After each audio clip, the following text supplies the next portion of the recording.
Okay, thank you for coming. My name's Michael Gaisley. I'm the Managing Director of NetworkBox, which is Hong Kong's premier managed cybersecurity company. And today I'm here to talk about the vulnerability of everything, because I think one of the things that we all need to worry about is with AI coming in, robotics coming in, and the computerization of everything, as it's becoming more and more prevalent that literally everything from our refrigerators to CCTVs to our cars, everything is becoming computerized. By introducing information technology into everything, we are also creating the vulnerability of everything. It's really easy to forget that when you're plugged into the world is also plugged into you. The internet has revolutionized what we do and how we do business. And yet, astonishing to me is that the vast majority of organizations are still not taking this seriously. At NetworkBox, we have blue teaming for defense, where we protect companies, but we also have red teaming, where we can monitor and scan and penetration test and check out whether companies are safe. And if we take the last few days as an example, it's astonishing to me that Fortinet, which is a popular unified threat management system used by a lot of companies in Hong Kong, we can actually see that there are about 5,172 Fortinet units exposed to the internet as of yesterday. About 3,076 of them are vulnerable. And when I say vulnerable, they can be hacked in about 2 to 3 seconds. We could take them over, but obviously we don't. That's illegal. But the hackers don't mind it being illegal. By definition, they're hackers. And that's what I'm saying. When you connect to the internet, it's amazing to me how we can have big ISPs and large cybersecurity vendors who are just ignoring the problem. And even when we just out of kindness call them up and say, hey, you've got like 12 exposed IPs with these vulnerable systems, please patch them, you get there's just no response. And we're talking government departments, we're talking banks, we're talking law firms, we're talking hospitals, schools. It's just absurd. And sometimes it's a little bit hard to understand the scale of how bad things are. So let's look at, say, Microsoft, right? They had, eBay first. There's 233 million exposed via eBay. Microsoft had 250 million. Facebook had more than 500 million. LinkedIn had 700 million.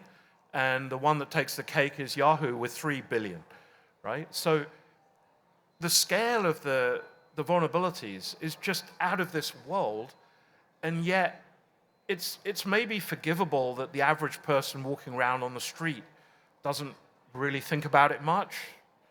Should they care? I think they should, but it's not surprising any more than there might be some dangerous disease, and you expect the doctors to worry, but not necessarily everyone on the street.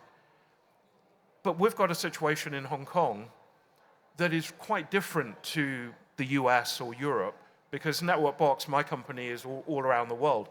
In Hong Kong and in Singapore and in Malaysia, sort of Southeast Asia, there's this sort of attitude of, oh, it won't get me, I'm fine, And I find it really silly. And if we look at why you can be a target, the answer is really simple. Anyone can be a target. If we look at the Autism Partnership Hong Kong website a while back, that was hacked, right? That was hacked by Anonymous. And you think, well, if they can hack a charity helping autistic kids, who else wouldn't they hack? They'll hack anybody. And there's so many different vulnerabilities that can be exploited, not just the Fortinet one or the Sonic Wall one, which is the last couple of days, but there have just been so many. And another pet peeve of mine is people don't think where these things come from. I mean, I know it sounds a little bit Mission Impossible, a little bit James Bond, but it's absolutely a fact that if you go back to, say, 2017, you had the National Health Service in the UK was completely taken down. You had the radiation monitoring system in Chernobyl at the power plant completely taken down, and people had to risk their lives and go and do manual radiation checks, right? That was all taken out by WannaCry. And WannaCry used a vulnerability developed by the US government via their spy agencies.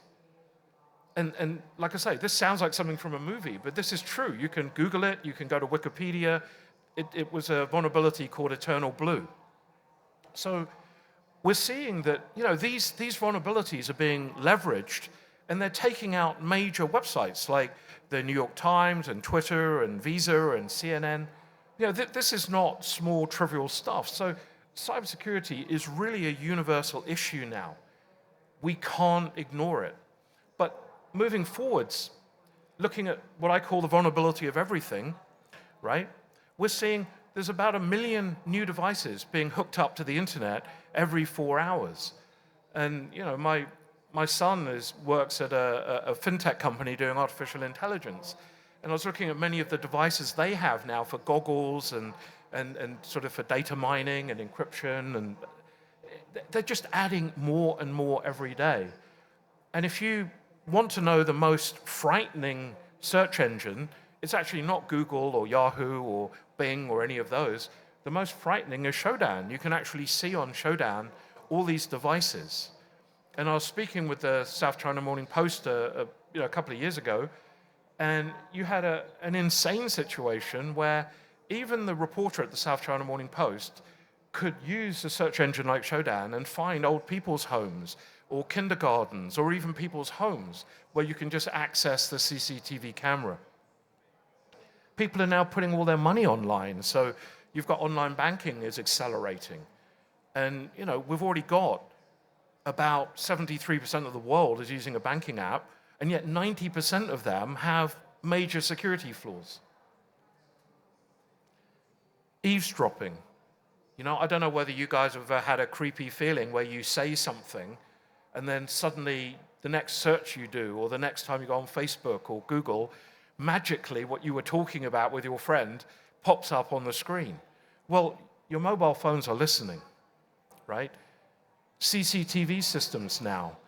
These are not just CCTVs in offices, but also around your home and also just in the street. Everything now is being monitored. And yet the powers that be don't seem to be that interested in actually securing them at all. In your office, it's not just your PCs and laptops that can be compromised and therefore will compromise you and your data and your customers' data and your reputation, but you could have your fax machine, your multifunction printer. You can have any of these devices dotted around your office that don't look like computers, but actually are computers. VoIP, every conference room has a VoIP phone now stuck in the middle from Polycom or somebody like that. These can be hacked and record your whole meeting. And on the subject of CCTVs, now more and more webcams are built into smart televisions. And this is another technology that was developed by a government. In this case, we're talking about the British government. MI6 has a system called Weeping Angel that can actually take over the webcam of certain Samsung TVs. And for reasons that I cannot understand, Samsung made it so that the LED on the front that should be lit to tell you that the cam is working, that can be turned off via software. Really weird is on the other side of the TV is an LED that is hardware and cannot be turned off, but unless you look around the back, you're not going to notice. So you can actually be sitting in your bedroom watching a TV, and your TV is watching you. We also found an amazing example of information technology use where a whole botnet, which was being used to spam out attacking emails, that whole botnet was made from Samsung refrigerators. We're seeing that smart light bulbs are an issue.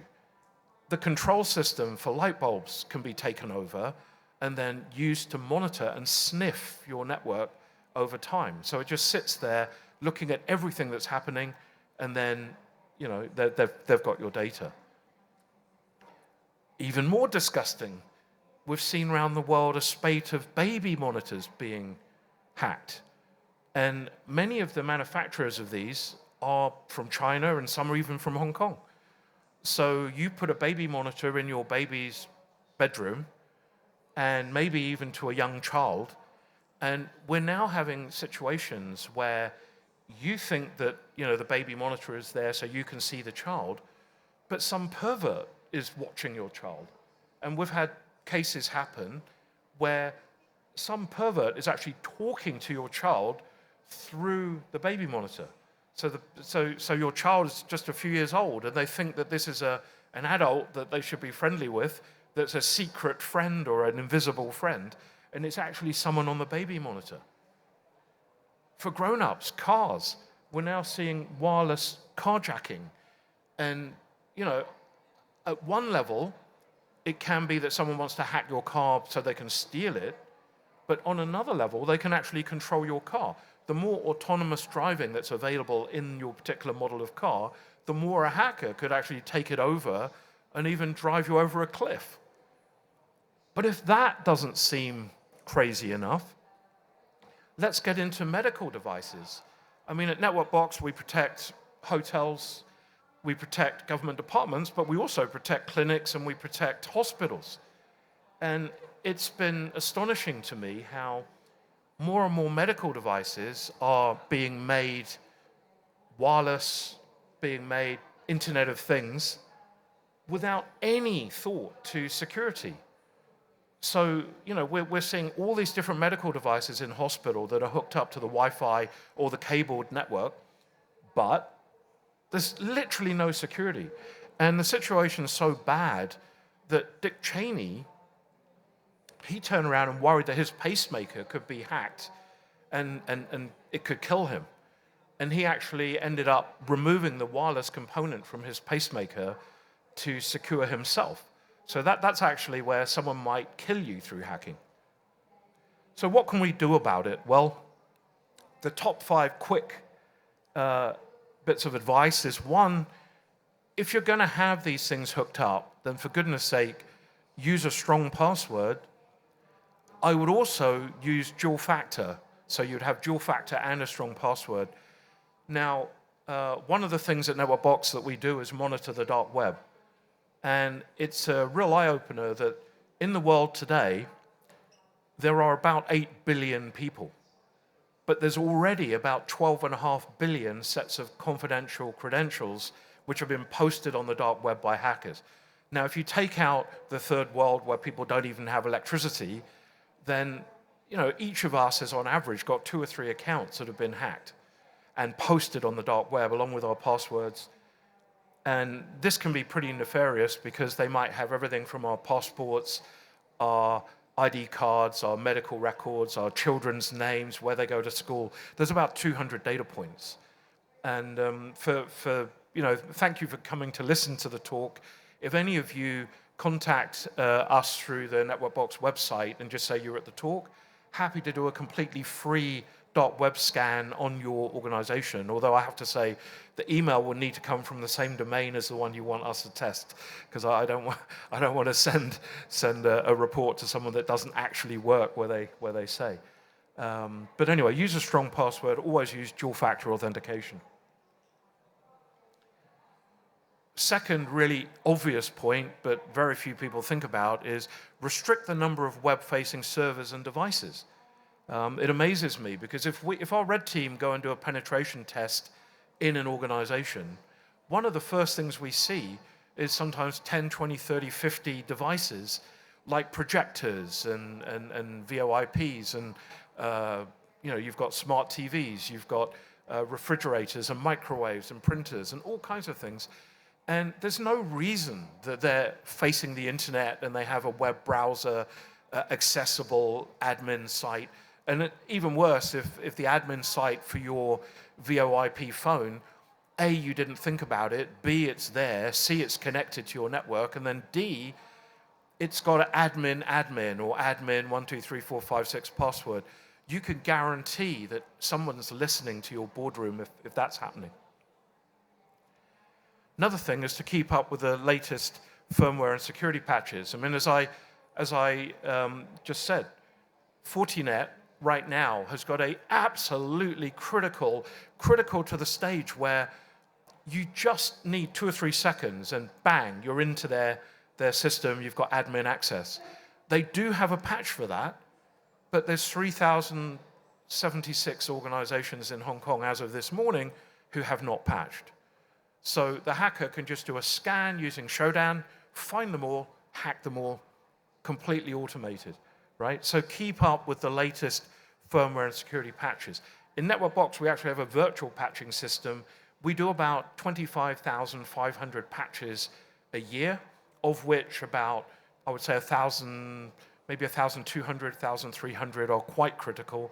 And you have the 20 or 30 a year where if you don't patch it, pretty much your organization is completely dead if the hacker comes. Then also use an entity or mobile management system, because you're finding now that more and more access is through mobile devices, as you guys would use. And you want to make sure that those are managed and the rules and regulations are also set up for mobile access. And your office, your home, where you're doing work from home, and edge networking, cloud networking, your various data centers, virtual systems, everything needs to be secured now. And I know kind of we would say it, wouldn't we, because we are a managed cybersecurity company at NetworkBox, but I would really strongly recommend that you get specialists to monitor and manage your networks and data these days, because we're in a situation where a normal IT department to come in and work 8 hours continuously forever, and then have expertise on everything from anti-DDoS, firewall administration, 0-day, zero trust, SIEM, dark web. It's not really possible for any normal kind of company to do all that. So to get experts to do it for you just makes an awful lot more sense. So that's definitely my recommendation. And the last comment I'll make is that you cannot escape responsibility of tomorrow by evading it today. Far too many IT departments are just ignoring everything, and that is just not smart, because it's not paranoia if the bad guys are really there and they're really out there to get you. And we've got a security operations center in Kwai Fung in Hong Kong, which is 16,000 square feet. Anyone's welcome to make an appointment and come and visit. It looks like something out of Star Trek.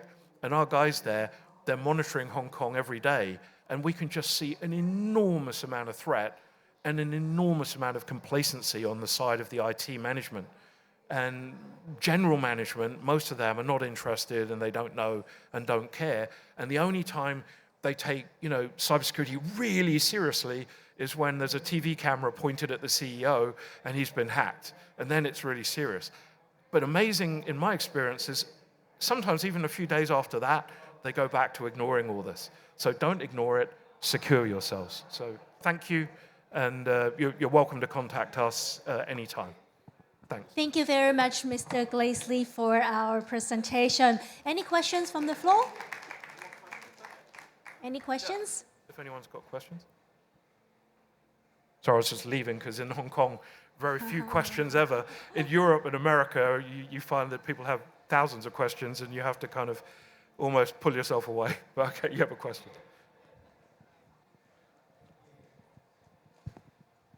How often, on average, I suppose, do you find, you've raised a bunch of examples. Right. How often do you find there's a sort of major vulnerability that's taken advantage of in Hong Kong? Say, is it like every single day? I would say hundreds, even thousands of times every day. But organizations just hide it. They pretend it didn't happen. It is amazing. In fact, one of the IT managers I met made me laugh, because he said, I actually do care, and I keep telling my management, but essentially they force me to have the joss stick approach to cybersecurity, where basically every morning I light 3 joss sticks and pray nothing bad happens. Thank you. Yeah. Thank you very much.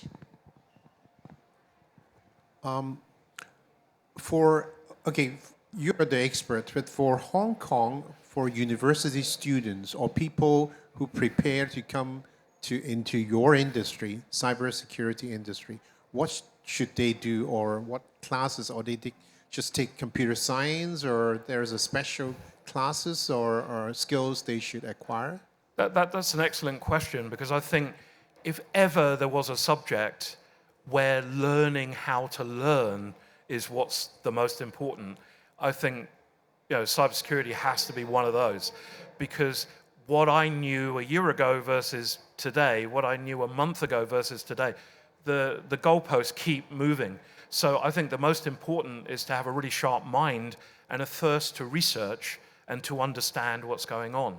But once again, what shocked me, I mean, I've been doing this for, I've been doing cybersecurity for about 25 years in Hong Kong. I've been doing computers for about 40 years in Hong Kong. What just shocks me is the level of complacency. It is ridiculous, because to secure your company, we could put in the equipment and the platform and the service and be protecting you to ISO 9001 quality management, 20,000 IT management, 27,000 you've got IT security management, 31,000 you've got risk management, PCI DSS compliance for Visa, MasterCard, American Express if you're doing retail. I mean, if you okayed it today, we'd have it all done by Tuesday. And yet most organizations just do not care. And they often say, oh, we'll do some other work. We're putting in ERP, we're putting in a new CRM, we're putting in cloud accounting, we're doing something like that. We'll worry about security next year. It's crazy. Would you have a building site where instead of putting a fence around and putting security guards, spotlights, CCTV, you just start building the building and hope no one steals everything? I mean, it doesn't make sense. So I would train the minds to be sharp rather than have a specific knowledge base, because by the time they've graduated and are working in the workplace, maybe everything they learned is irrelevant. Thank you very much for your sharing. Any more questions? Okay, if there are no more questions, we will wrap up here. Thank you very much for the Our sharing. booth's over there anyway. If you've got any questions, you can ask us over there. Yes, feel free to talk to him individually. Thank you very much.